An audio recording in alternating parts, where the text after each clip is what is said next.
Hi everyone, my name is Winnie. I'm a teacher and a relieving assistant principal in Sydney, and welcome to my new video. I'm so excited to be talking about this because this is something that I'm really passionate about, because every year that I teach this way for math, I've just seen a lot of improvement from kids, a lot of kids who are really highly motivated, really self-sufficient. They're taking ownership of their own learning, and it's very highly differentiated, so it caters for all students' needs, and you can use it in whichever way, or be flexible to whatever your cohort or your class needs. So I'm really excited to share how I do this with my class, and yeah, I'm happy to share the resources with you as well. So let's get started. Okay, so this way I get to really differentiate and set challenging goals for my kids, and it's also a way for me to activate them as learners, as resources for each other, so that they're not just learning from me, but they're also learning from each other as well. So I'll show you how I do that. And then it's also a great way to understand the impact. So what impact I'm having with kids, because pretty much the big idea is to maximize student outcomes by understanding how much impact am I having, what do I need to do to change or improve that and help kids grow, because pretty much like if kids when the learning is visible, then kids know what to do and how to do it and how to be successful. And also for me as the teacher, I know if there's been learning or not, and if there's anything that I need to change. And when teaching and learning is visible, that's when the learning goal is not only in challenging but also explicit as well. And this is all from research from John Hattie and the influences on achievement. So if you haven't seen that or read it or had a look at it, then I definitely recommend it, because it pretty much just places and gets us to think of how, what will the student see, and it helps us put us in the shoes of the student. So yeah, just like this here, when teachers see learning through the eyes of the student, when students see themselves as their own teachers. And that's ultimately what we want as well. We want kids to be, take responsibility of their learning. We want them to be motivated. We want them to be self-sufficient. We're helping them be successful learners, not just for the year that we have them, but forever as well. So yeah, this is why I'm really passionate about this. So this is how I develop highly motivated, self-sufficient learners who understand what they're learning and how to be successful and where to next. So the first thing that I do is I program by looking at the syllabus, and then I have a look at what are they learning, why is this important, what do they need to do to be successful, how will they know when they can move on, and how can you separate it into learning goals as well. So here's an example of a program as well. So I put in all the syllabus outcomes, and then also separate the content into different learning goals too, and activities. And I'll find different activities to go underneath, and they can be all sorts, videos, it could be games, it could be different activities, it could be worksheets, it could be whatever it is. So I'll put a whole list of resources there, and links, etc., so that I can refer to it. And it's great because then every year we can improve on it, adapt it, edit it, etc.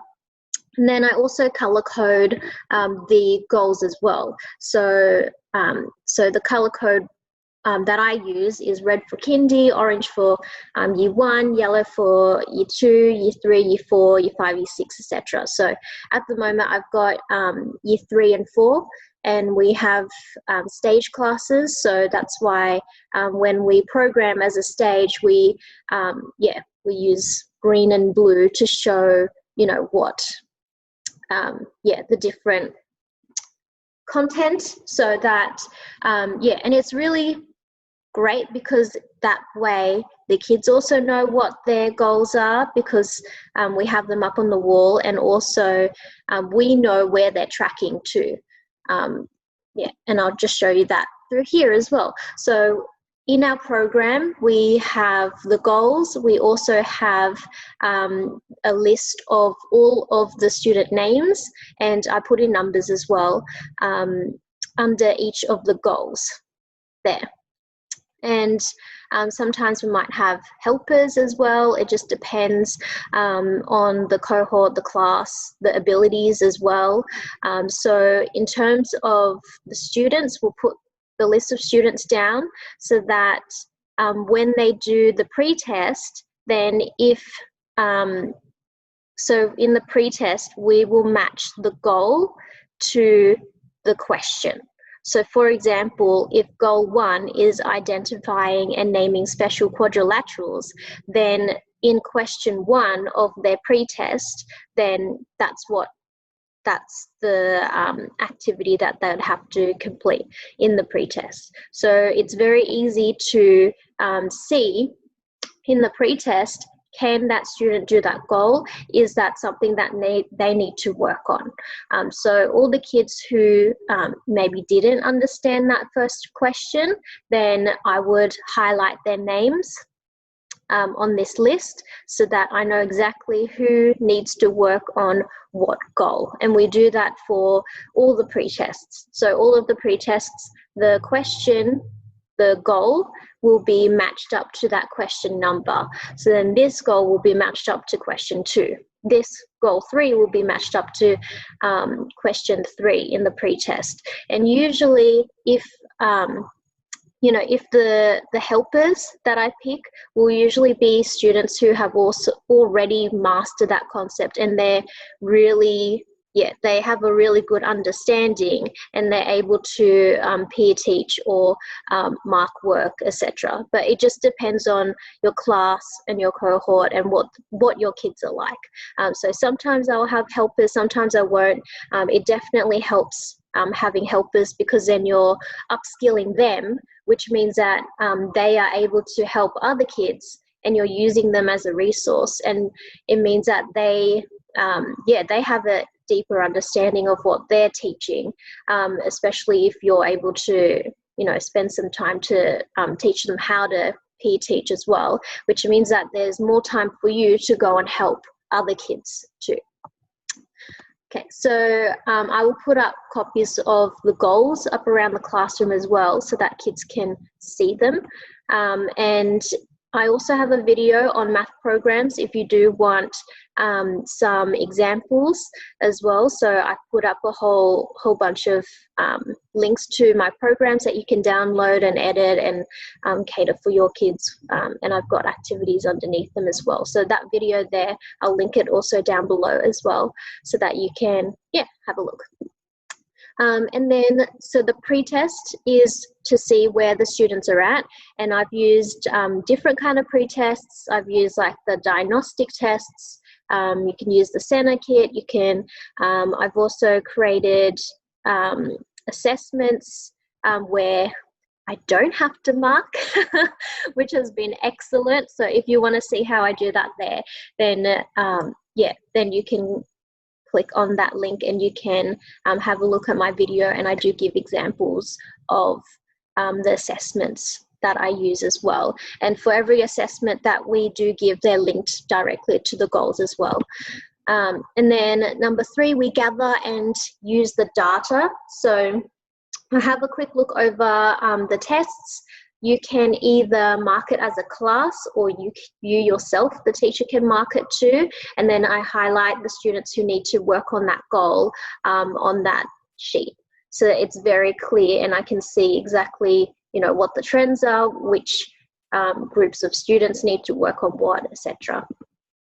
And then yeah, and then after that, after the pretest, then we either mark it together or we go through it as a class, which is a really good opportunity to do some explicit teaching and to also communicate what the learning intentions are, the criteria, and the learning goals that they'll be working on as well.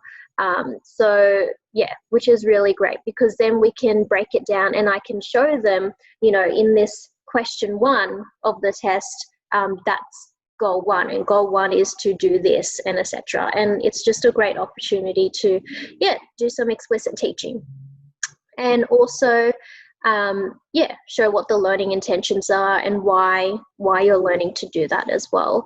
So if you do want copies of learning intentions and success criteria, etc., then I do have it in this video. That I have got links to the learning intentions and criteria from kindergarten to year 6. So that's for number and algebra. So if you would like that, then there's a link to that video as well. I usually like to question and quiz my kids as well after some explicit teaching to, you know, see if can they tell me back, can they communicate back to me, what are we learning, why, how do you know if you're going to be successful, etc., just to make sure that they know as well.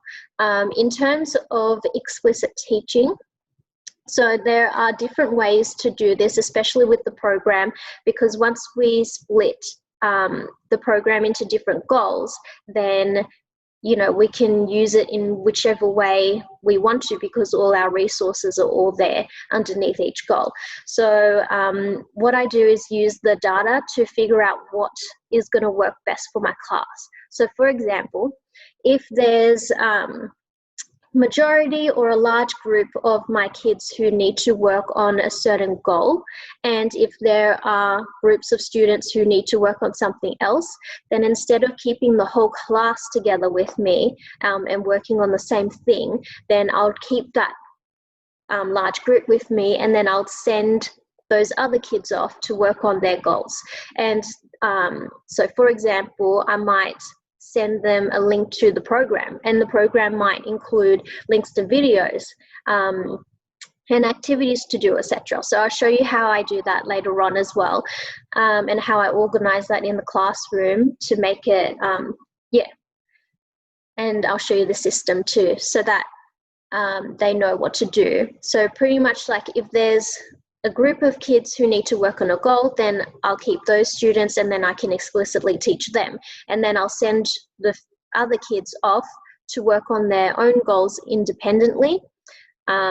Like they could watch videos, etc. So for example, if the program includes links to videos, then I'll post that up onto Google Classroom, and they'll click on that and they'll watch the videos, and then follow the structure, and then complete activities, etc. And then I can check on them later after I set the other kids off.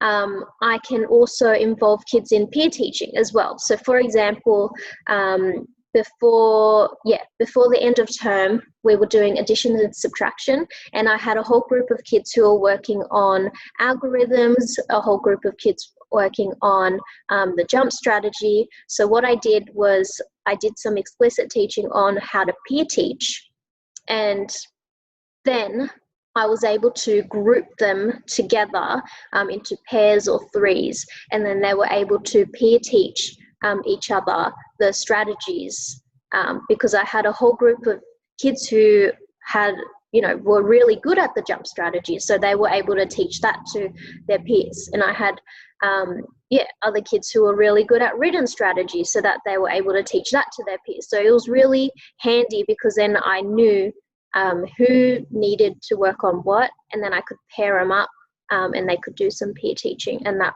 worked out really successfully.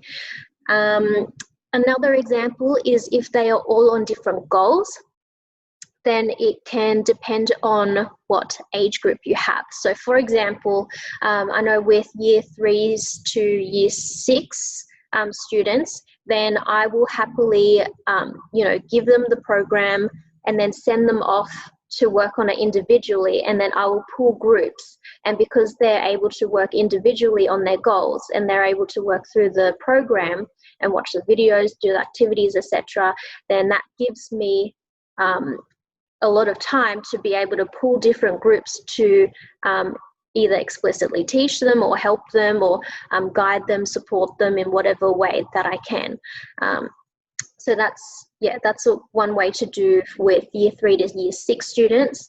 I know with K-2 classes at my school, a lot of the teachers have been team teaching and like teaching across stages. So for example, the stage 1 teachers, there are 4 of them, and they will split. They will, first of all, they'll gather the data as well. They will figure out who needs to be working on what goals.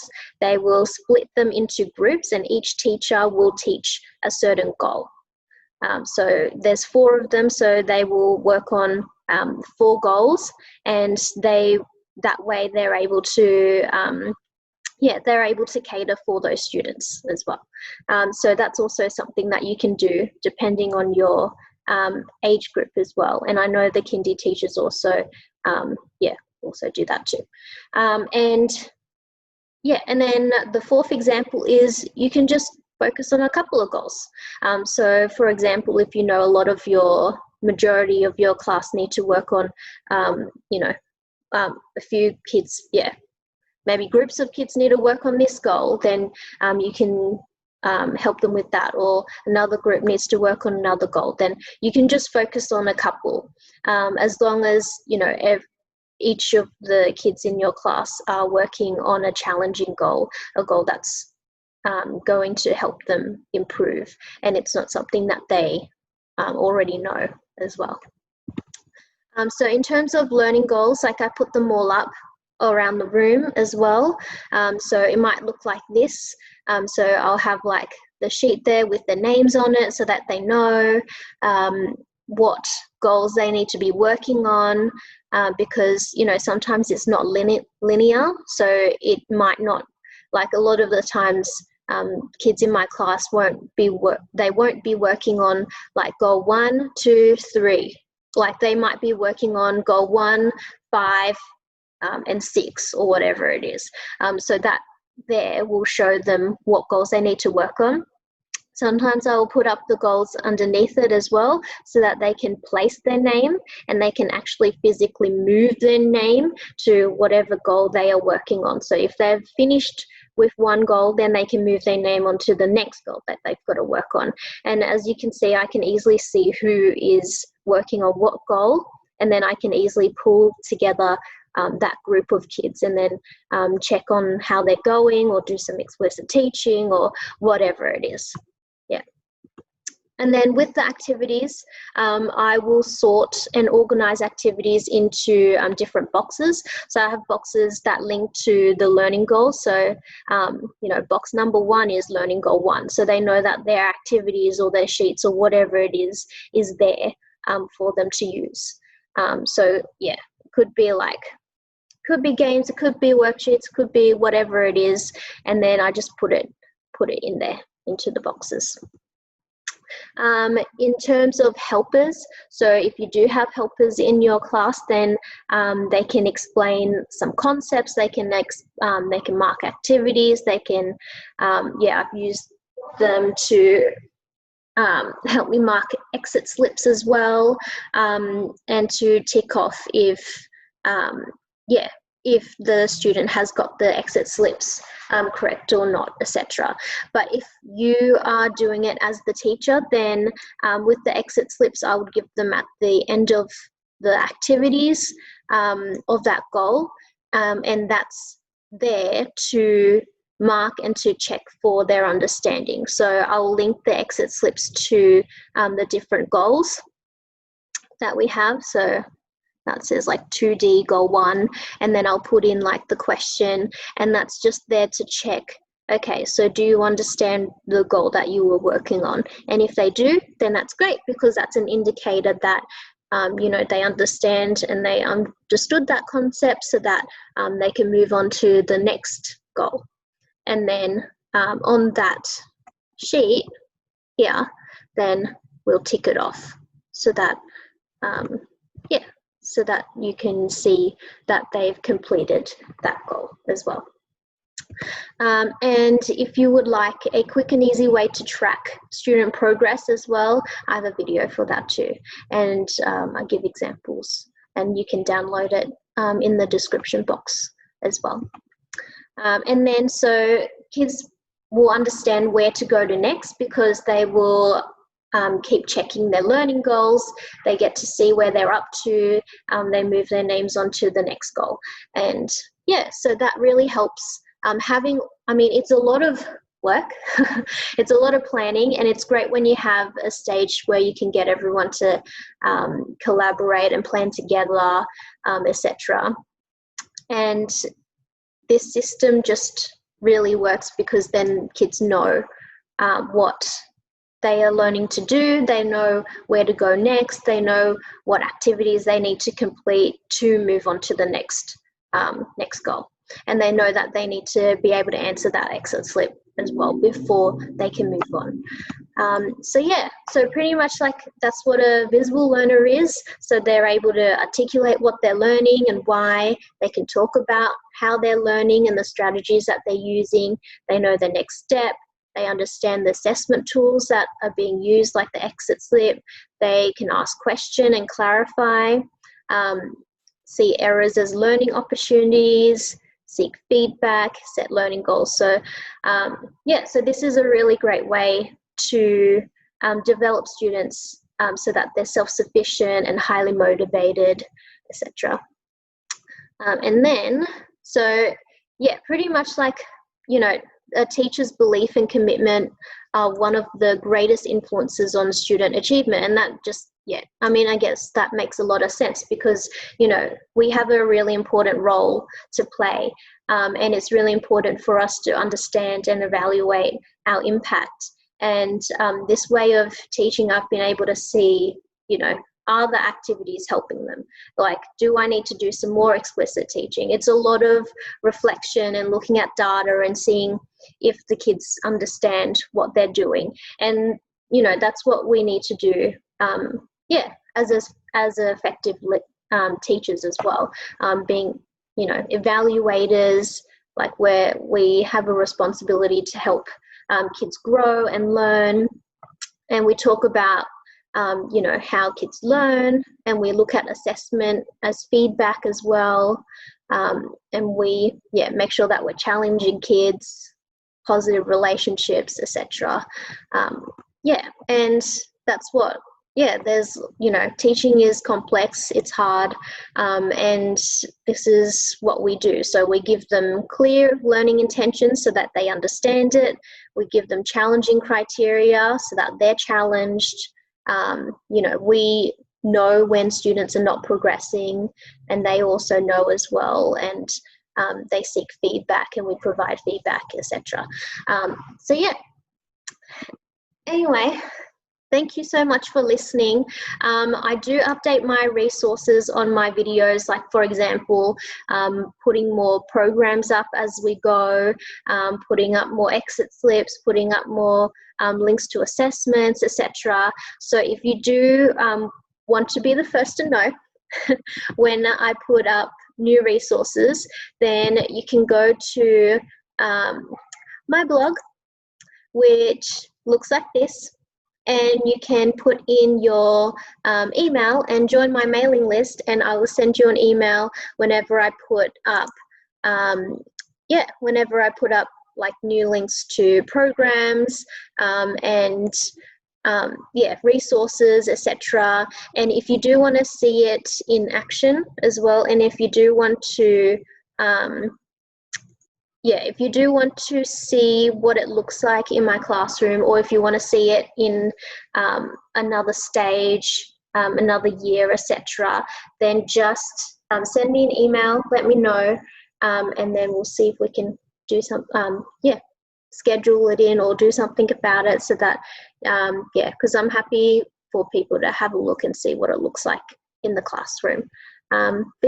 Anyway, thank you for watching, and thank you for listening. This is something that I'm really passionate about, so that's why I am sharing this with you. But make sure that you subscribe to my YouTube channel. I'm at mswinnytang on YouTube, Facebook, Twitter, and Instagram. And I will see you in my next video. Anyway, I hope this was helpful. But bye.